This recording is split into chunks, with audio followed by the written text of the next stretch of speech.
आज मैं अल्मोड़ा के श्री लक्ष्मी भंडार हुक्का क्लब अल्मोड़ा में आया हूँ और आज हम अल्मोड़ा की शास्त्रीय होली एवं शास्त्रीय होली को श्री लक्ष्मी भंडार हुक्का क्लब का योगदान पर वहाँ के संस्था के अध्यक्ष श्री राजेंद्र तिवारी सर से बातचीत करेंगे और साथ में त्रिभुवनगिरी महाराज जी भी हैं।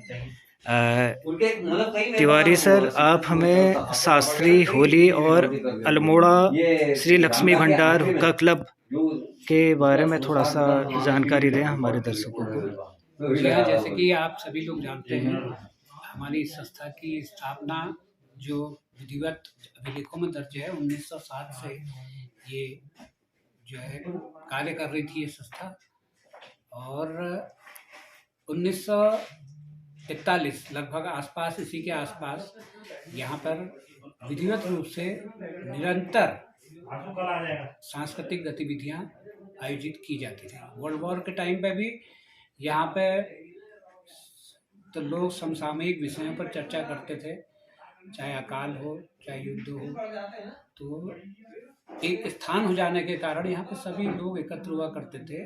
और ये रामलीला और होली जो है इस संस्था में पल्लवित होती गई, और क्योंकि बहुत पुरानी बात है तो तब के जो लोग थे यहाँ पे तब से होली कर रहे हैं। जैसा हम सुनते हैं कि यहाँ पे निरंतर आदरणीय श्री शिवचरण पांडे जी के द्वारा यहाँ पे जो है पुनर्स्थापित इसको किया गया, यहाँ की गतिविधियों को एक उनमें प्राण फूका गया, और यहाँ पे तब से जो है ये होली का कार्यक्रम चलता रहा और निरंतर निर्बाध रूप से चल रहा है। अभी भी हम लोग कोशिश करते हैं, अब तो लोगों में वो उत्साह भी नहीं रहा, तो ये होली फिर भी शायद संभवतः यहीं पे मतलब जो है ये एक जीवित कह सकते हैं जिसको कि यहाँ पे ये की जा रही है। और पारंपरिक रूप से सबसे बड़ी बात है हमारी होली की कि यहाँ पे पारंपरिक होली जो है गाई जाती है, शास्त्रीय रूप में जरूर है, लेकिन कोई भी आकर के उसमें अपना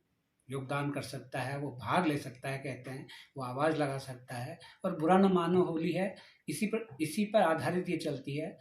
तो हमारे जितने भी जो लोग हैं, यानी कि हमारे कुछ तो अच्छे कलाकार भी हैं जो शास्त्रीय गायन करते हैं, लेकिन इस रूप को उसको भटकने नहीं देना चाहते हैं। जैसे आदरणीय श्री शिवचरण पांडे जी भी यही कहते थे कि होली को आप शास्त्रीय रूप में मत पटको, क्योंकि उसको गाने वाले जो लोग हैं वो बहुत बड़े बड़े और दिग्गज लोग हैं, और ये रूप जो है एक विधा है।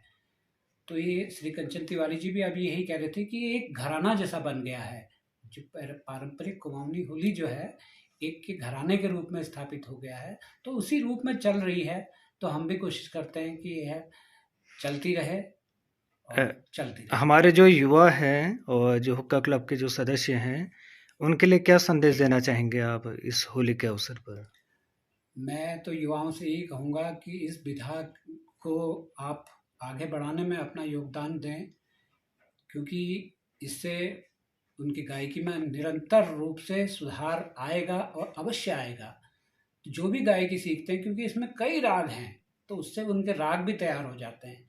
तो वो मैं तो कहता हूँ कि आप आएँ, लेकिन इसमें समय देना पड़ता है, और इसका एक फ्रेम है, तो उस पैटर्न को गाना पड़ता है पहले। उसके बाद जो भी आप काम करना चाहते हैं, अपने कलाकारी दिखाना चाहते हैं, कीजिए। आप चाहे ताल में कीजिए, चाहे राग में कीजिए, लेकिन इस विधा को सीख लेने के बाद ही आप अधिक से अधिक आएँ और सीखें।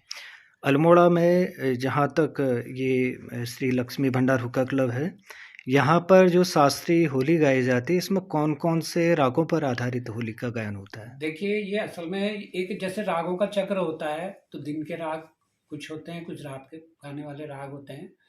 तो लेकिन चूँकि ये बैठकी होली शाम से ही ज़्यादातर होती है, तो वैसे विशेष तौर पे इसमें राग पीलू है, फिर उसके बाद कल्याण थाट पे आधारित राग हैं, फिर काफ़ी है, तो उसी से संबंधित कुछ राग हो जाते हैं, जयजयवंती हो गई।